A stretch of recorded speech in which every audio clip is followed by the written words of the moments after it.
It's very beautiful to hear that song this morning. I didn't realize that was the anthem that we were going to sing this morning. Thank you to the adult choir for such a beautiful piece of music, and Rick Fortner. I'm so touched by that song. That song was sung by Tavis Minner and Rick Fortner at the funeral for my daughter some years ago. My daughter Sienna, who died when she was 3 back in 2006. And yesterday she would have been 12. So it was her birthday. And whenever the anniversary an anniversary like that comes up, of course I remember her birth, the day she was born, that magical moment that when time stops and a child comes into your life and into the world.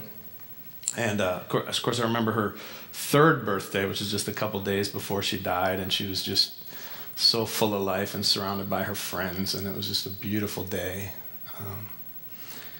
And so last night, my daughter Lila, who's now 6.5, and we had a special dinner, and we poured pink lemonade into champagne glasses and toasted to Sienna and had a great time. And we laughed a lot, and she's such a bundle of joy.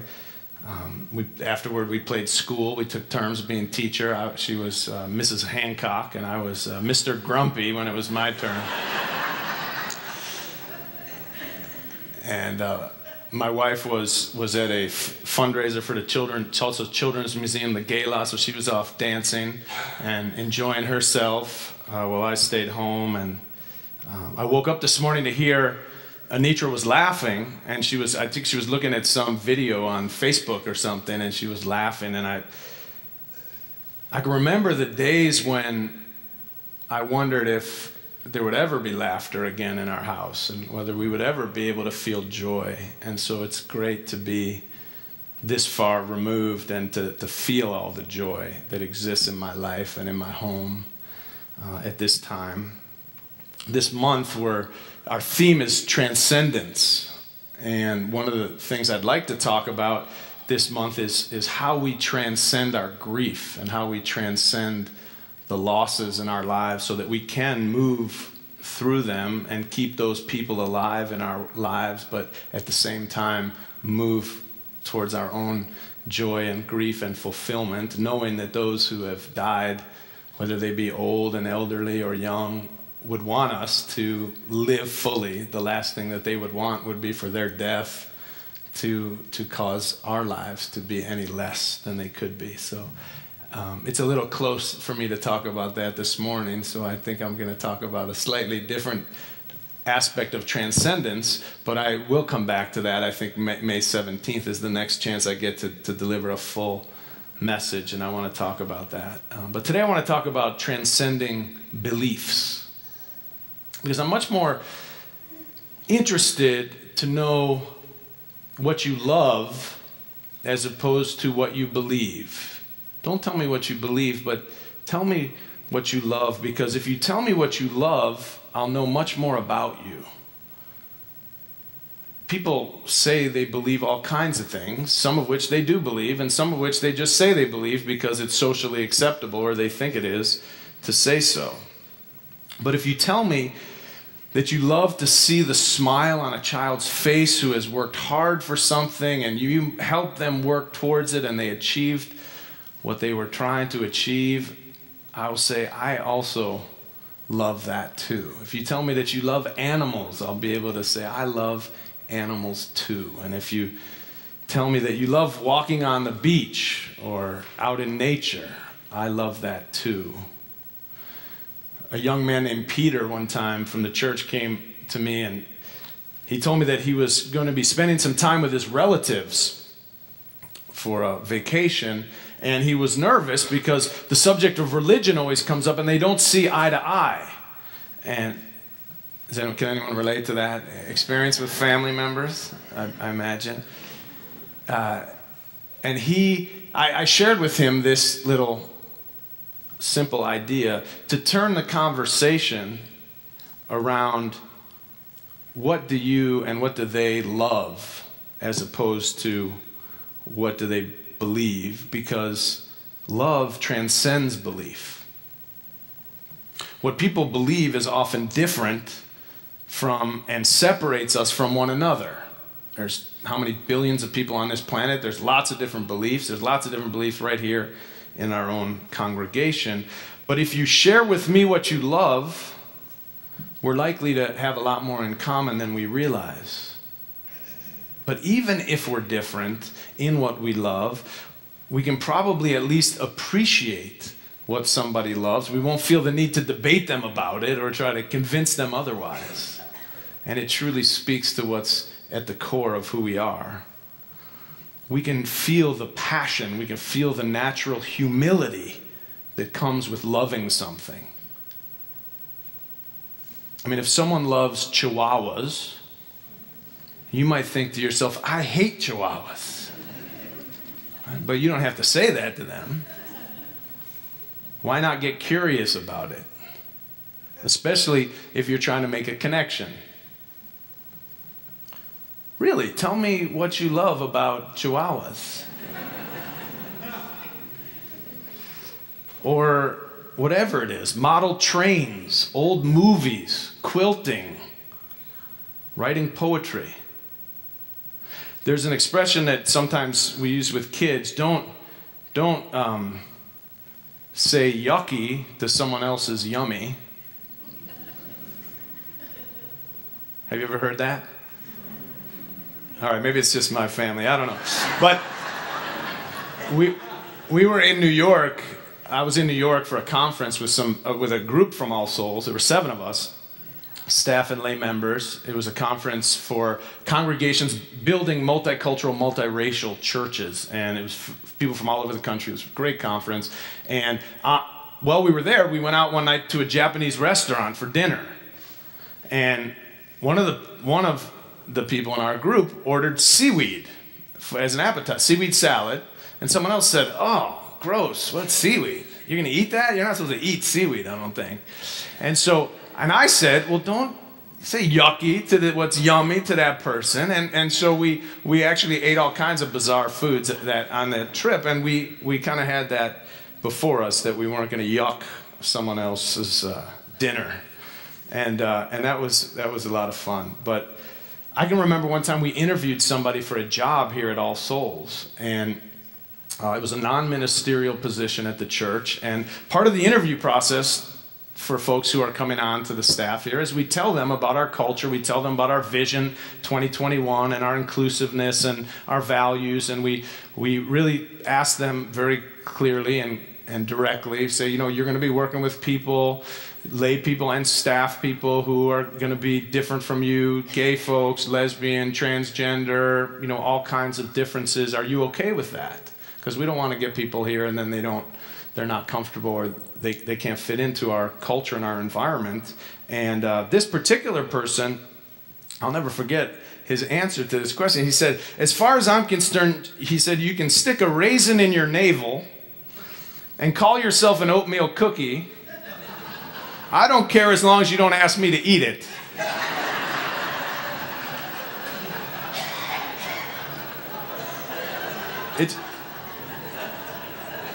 It's only since moving to Oklahoma that I heard, you know, people answer questions like that. So that's one thing I love about Oklahoma. Some great expressions. You know, at the time that seemed good enough to us. He was talented. He was, according to his oatmeal cookie analogy, he was tolerant. This isn't a person who lasted very long on our staff, but that was for a lot of different reasons. But I've learned since then that tolerance is not enough. That obviously tolerance is better than intolerance, but that's not a very high bar. But we need to go beyond tolerance if we're going to be in relationship with other people. We need to seek understanding if we're trying to really make a connection. So one way is that if you know what someone loves, and you know what's in the person's heart, then it's easier to become curious about what they believe. If someone claims that Jesus Christ is God or is not God, we can become curious to find out how they came to believe that and how that belief impacts their life. What happens is that we start trying to understand each other rather than trying to convince each other that we're right and the other person's wrong.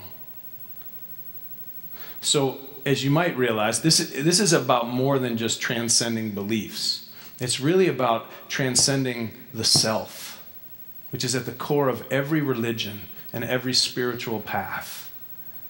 How do we transcend ourselves? By nature, we are self-centered beings. We have our own likes, we have our own dislikes, our own opinions, and it's easy to want or think that everyone else should feel or think or like in the same way. But when we cannot transcend ourselves and connect to a larger reality or a larger purpose, we actually can do great harm. It's dangerous when people can't see beyond their own selves. If I'm just out to feed my own lusts and my own desires, and I don't have a sense of being profoundly connected to others, there's no telling what I will do.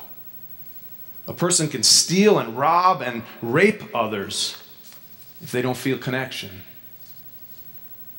We can go to war, or we can take up with another person's spouse if we don't feel a connection, if we're only thinking and focusing on ourselves. It's dangerous, and we do great harm. And so all religions, at their core, have been trying to teach people how to get beyond the self and to connect with something larger. So there's, of course, all these different commandments and rules that have been created. Thou shalt not steal. Don't murder. Take care of your parents. Don't covet your neighbor's spouse or property.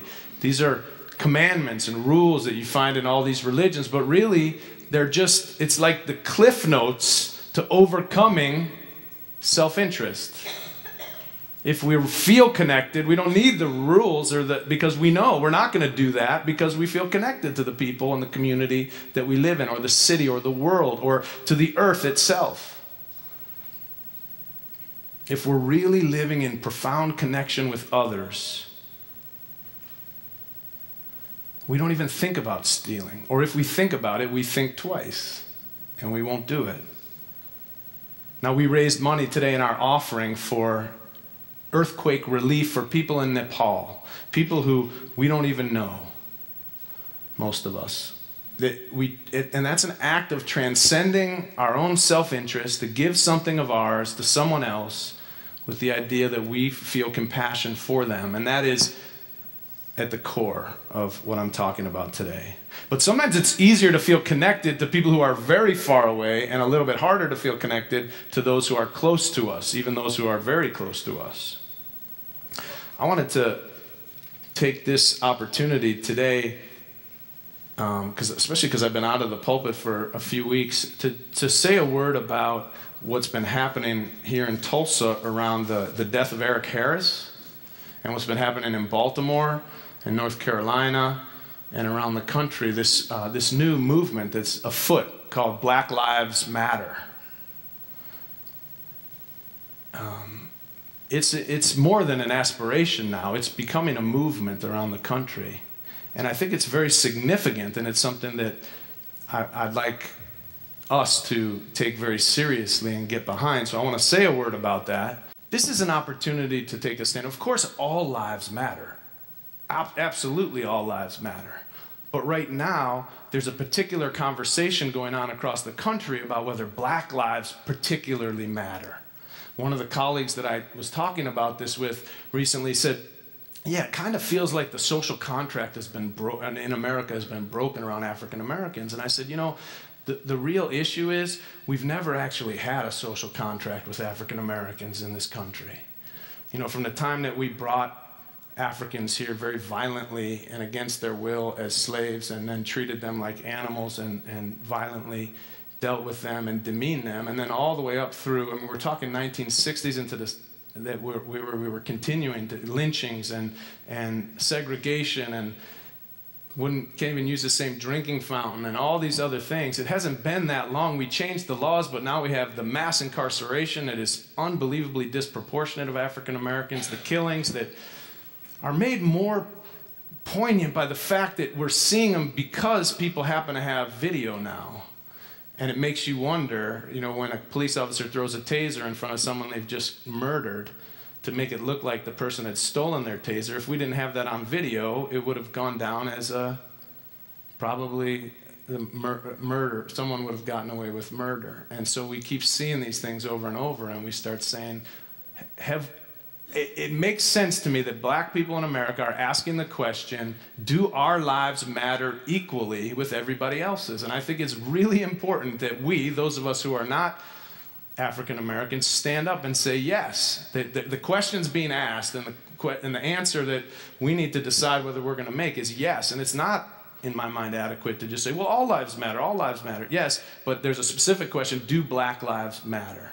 Because we've been saying all lives matter. We said all men are created equal a long time ago, but we didn't mean it. So it's not enough to just say all lives matter. And so I would just ask you to think about that, and to think about standing with the African-American families of this church and the African-American boys and girls of this church and the parents and grandparents of African-American children, including myself, as we try to make a statement and take a stand in this historic moment across this country to say that black lives matter. And if we do, it will be the first time in American history that we've actually created a social consensus around that question.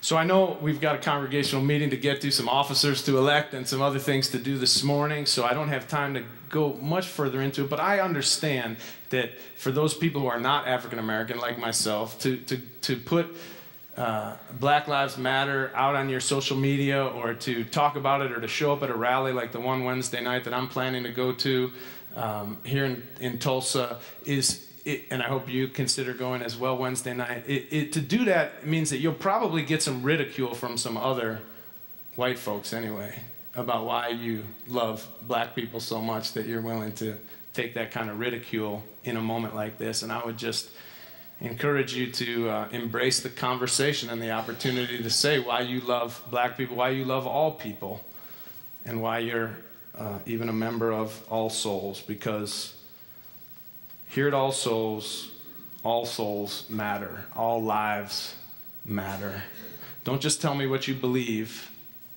Show me what you love. I can respect your love. I will not debate you about what you love. I will appreciate that you love, and I will feel blessed, and I will feel honored if you share with me your love. I love you. Amen.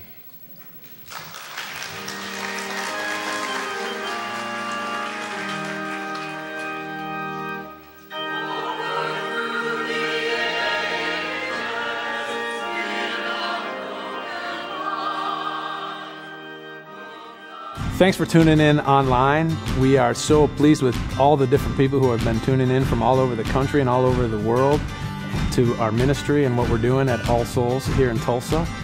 If you have a chance to send me an email or connect with me in some way, let me know what you're finding, why you tune in, and what you're getting out of it. I would love to hear from you. I'm always pleased when I get messages from different people who tell me all kinds of things about the impact of All Souls Tulsa's ministry on them and their lives and their families. And if you get a chance to make a gift to support this ministry, to become a partner, we would love to partner with you and have you be a friend of the church and somebody who is actually supporting us to create this congregation and the world that we're trying to create together. You can be a part of it, and every gift of every amount makes a difference. We really appreciate your support.